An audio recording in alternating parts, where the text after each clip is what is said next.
Hello friends, मैं हूं सुदर्शन प्रकाश और आप देख रहे हैं यूट्यूब चैनल गुरु चकाचक। दोस्तों, भारतीय रेलवे को देश की लाइफलाइन कहा जाता है क्योंकि इससे न सिर्फ हर दिन करोड़ों लोग सफ़र तय करते हैं बल्कि रेलवे हमारे देश में सबसे ज़्यादा नौकरी देने वाला विभाग भी है। दोस्तों, ज़्यादातर स्टूडेंट ये समझते हैं कि रेलवे में सिर्फ टेक्निकल पोस्ट की ही नौकरी होती है और जिन स्टूडेंट ने ITI या फिर पॉलिटेक्निक जैसे कोर्स किया है सिर्फ उन्हीं को नौकरी मिल सकता है। लेकिन दोस्तों, ऐसा बिल्कुल नहीं है, बल्कि रेलवे में कई पोस्ट ऐसे हैं जिसके लिए टेक्निकल कोर्स करने की ज़रूरत ही नहीं है, जैसे RRB NTPC। दोस्तों, RRB NTPC के तहत होने वाली भर्ती पूरी तरह से नॉन टेक्निकल है। दोस्तों, कई स्टूडेंट को RRB NTPC के नाम से ऐसा लगता है कि ये NTPC का जॉब है, लेकिन दोस्तों ऐसा नहीं है। इस वीडियो में मैं आपको RRB NTPC क्या है, इसके तहत किन पदों पर भर्ती की जाती है, इसके लिए क्या पढ़ाई करना पड़ता है, सैलरी कितनी मिलती है, मतलब आपको पूरी जानकारी मिल जाएगी। तो चलिए कुछ पॉइंट को नोट कर लीजिए ताकि वीडियो में आगे क्या क्या बताने वाला हूँ वो आपको समझ में आ जाए। सबसे पहले RRB NTPC क्या है, एजुकेशनल क्वालिफिकेशन क्या चाहिए, किन पदों के लिए भर्ती होती है, एज लिमिट क्या होता है, एग्जाम पैटर्न क्या है, सिलेबस क्या है, सैलरी कितनी मिलती है और लास्ट में तैयारी कैसे करें। दोस्तों, मोटे तौर पर यही कुछ पॉइंट्स है जिसे जानने के बाद RRB NTPC को लेकर आपके मन में जितने भी सवाल हैं उन सारे सवालों के जवाब आपको मिल जाएंगे। तो चलिए वीडियो की शुरुआत अपने पहले पॉइंट से करते हैं और जानते हैं RRB NTPC क्या है। दोस्तों, सबसे पहले ये जान लेते हैं कि RRB NTPC आखिर है क्या, क्योंकि RRB और NTPC का नाम एक साथ सुनकर कई स्टूडेंट कंफ्यूज हो जाते हैं। तो दोस्तों, RRB का मतलब तो आप सभी जानते ही हैं, जिसका फुल फॉर्म होता है रेलवे रिक्रूटमेंट बोर्ड, जो रेलवे में भर्ती के लिए अलग अलग एग्जाम कंडक्ट करवाती है। अब दोस्तों, रेलवे में भी कई विभाग होते हैं जैसे टेक्निकल, नॉन टेक्निकल। दोस्तों, इसी नॉन टेक्निकल कैटेगरी के जॉब को शॉर्ट में NTPC कहा जाता है। इसका फुल फॉर्म होता है नॉन टेक्निकल पॉपुलर कैटेगरी, जिसमें दो अलग अलग लेवल पर भर्ती होती है, जिसमें पहला 12th के लेवल पर भर्ती होती है जबकि दूसरा ग्रेजुएशन लेवल पर, लेकिन दोनों में नॉन टेक्निकल पदों पर भर्ती होती है, इसलिए इसे RRB NTPC कहते हैं। इसके बाद जानते हैं एजुकेशनल क्वालिफिकेशन क्या चाहिए।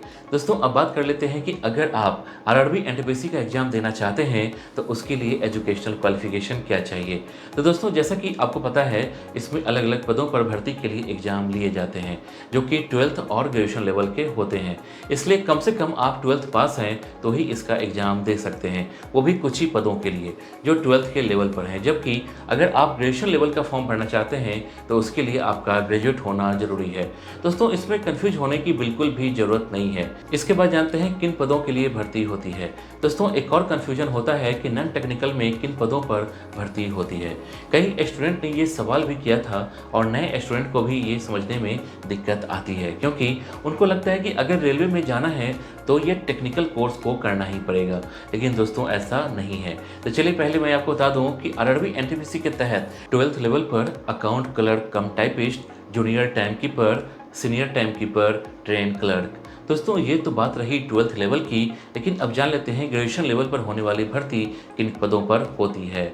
इसमें commercial training, station master, goods guard, senior commercial कम टिकट क्लर्क, सीनियर क्लर्क कम टाइपिस्ट, कमर्शियल कम ticket clerk, traffic assistant, junior accounts assistant कम टाइपिस्ट, जूनियर क्लर्क कम टाइपिस्ट। इसके बाद जानते हैं एज लिमिट क्या है।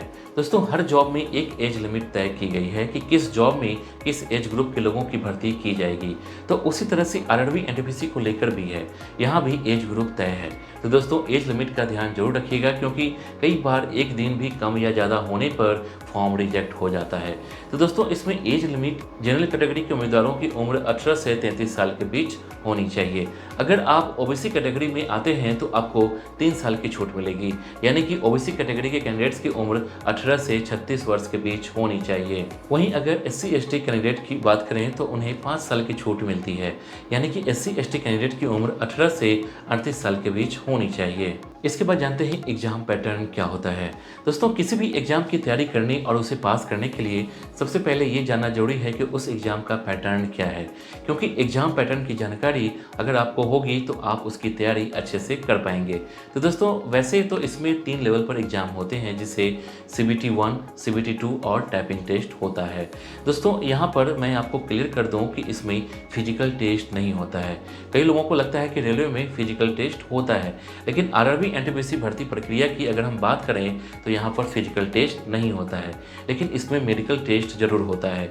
लेकिन वह मेडिकल टेस्ट इतने बड़े स्तर पर नहीं होते हैं, इसमें मेडिकल टेस्ट बहुत आसान होता है। मेडिकल की बहुत ज़्यादा चिंता करने की ज़रूरत नहीं है। बस अगर आप फिट हैं, आपको सुनने में, देखने में कोई तकलीफ नहीं हो रही है, चलने में कोई दिक्कत नहीं हो रही है, आप मेंटली पूरी तरह से फिट हैं, तो आप आराम से इसका मेडिकल टेस्ट निकाल लेंगे। तो दोस्तों सबसे पहले CBT 1 के बारे में जान लेते हैं। दोस्तों CBT 1 में 3 अलग अलग सब्जेक्ट से सवाल पूछे जाएंगे। CBT 1 में कुल 100 क्वेश्चन पूछे जाएंगे। हर क्वेश्चन के लिए 1 नंबर मिलेंगे।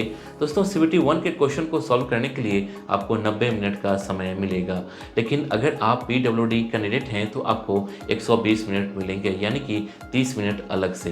दोस्तों इसमें नेगेटिव मार्किंग भी होती है। अगर आप 3 प्रश्नों के गलत आंसर देंगे तो आपके 1 नंबर कट जाएंगे। दोस्तों अब CBT 2 के बारे में जान लेते हैं। दोस्तों CBT 2 में भी आपसे 3 अलग अलग सब्जेक्ट से सवाल पूछे जाएंगे। CBT 2 में कुल 120 क्वेश्चन पूछे जाएंगे।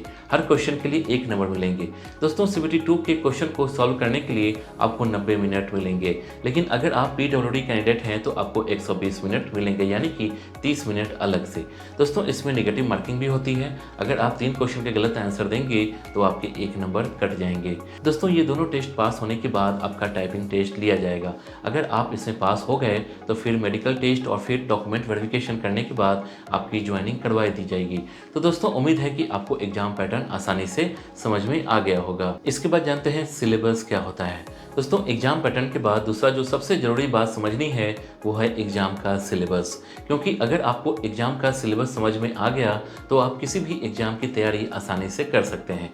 क्योंकि तब आपको ये पता होगा कि एग्ज़ाम में किस सब्जेक्ट से किस तरह के सवाल पूछे जाएंगे, जिससे आप आसानी से उस सब्जेक्ट की तैयारी कर सकेंगे। तो चलिए समझ लेते हैं CBT 1 और CBT 2 में किस सब्जेक्ट से सवाल पूछे जाएंगे। दोस्तों एक बात का ध्यान रखना, CBT 1 और CBT 2 में सब्जेक्ट सेम है। दोनों में आपसे mathematics, general intelligence and reasoning, general awareness से सवाल पूछे जाएंगे। तो चलिए पहले मैथ्स में किस टॉपिक से सवाल पूछे जाएंगे इसके बारे में डिटेल से जान लेते हैं। इसमें simple and compound interest, number system, geometry, time and work, profit and loss, average, SCF, LCM। तो दोस्तों अब बात कर लेते हैं रीजनिंग की। तो इसमें आपसे analogies, completion of number and alphabetical series, coding and decoding, mathematical operations, similarities and differences, relationships, analytical reasoning, syllogism, jumbling, Venn diagram, puzzle, data sufficiency, statement conclusion। दोस्तों अब बात कर लेते हैं जनरल अवेयरनेस की। तो इसमें आपसे current event of national importance, current events of international importance, games and sports, art and cultures of India, Indian literature, monuments and places of India, general science and life science up to 10th CBSE, history of India and freedom struggle से जुड़े सवाल पूछे जाएंगे। इसके बाद जानते हैं salary कितनी मिलती है। दोस्तों नौकरी कोई भी हो, आखिरकार मैटर तो सैलरी ही करती है। तो दोस्तों अब आपके मन में सवाल आ रहा होगा कि इसमें सैलरी कितनी मिलती होगी। तो दोस्तों जैसा कि आपको पता है कि RRB NTPC में ग्रेजुएशन और 12th लेवल पर ही भर्ती होती है, वो भी अलग अलग पदों पर। तो जाहिर सी बात है कि इसमें सैलरी भी अलग अलग होगी। यानी कि सैलरी इस बात पर डिपेंड करती है कि आप ग्रेजुएशन लेवल पर जा रहे हैं या फिर 12th लेवल पर। तो दोस्तों अगर 12th लेवल पर RRB NTPC के तहत नौकरी लेते हैं तो आपकी शुरुआती सैलरी जो होगी वह 19,000 से लेकर 21,700 रुपये तक होगी। वहीं अगर आप ग्रेजुएशन लेवल पर ज्वाइन करते हैं तो आपकी सैलरी 25,500 से लेकर 35,400 रुपये तक होगी। दोस्तों यह तो बात रही सैलरी की, लेकिन इसके अलावा भी कई अन्य सुविधाएँ मिलती है, जैसे महंगाई भत्ता, आवास, ट्रांसपोर्ट, मेडिकल सुविधा और भी कई तरह की सुविधा मिलती है जो सैलरी के अलावा कैंडिडेट को मिलती है। तो दोस्तों इसमें सैलरी के साथ और भी कई सुविधाएं मिलती है। इसके बाद जानते हैं तैयारी कैसे करें। दोस्तों अब बात कर लेते हैं तैयारी की। तो दोस्तों अगर आप RRB NTPC की तैयारी करना चाहते हैं तो आप पिछले साल के पेपर से तैयारी करें। उससे आपको ये आइडिया हो जाएगा कि किस तरह के सवाल एग्जाम में आएंगे। साथ ही जब आप उन सवालों को सॉल्व करेंगे तो आपको ये अनुमान लग जाएगा कि आपको किस सब्जेक्ट के सवाल को सॉल्व करने में कितना टाइम लग रहा है। अगर किसी सब्जेक्ट में ज़्यादा टाइम लग रहा है तो आप उसके अनुसार अपनी स्पीड बढ़ा सकते हैं।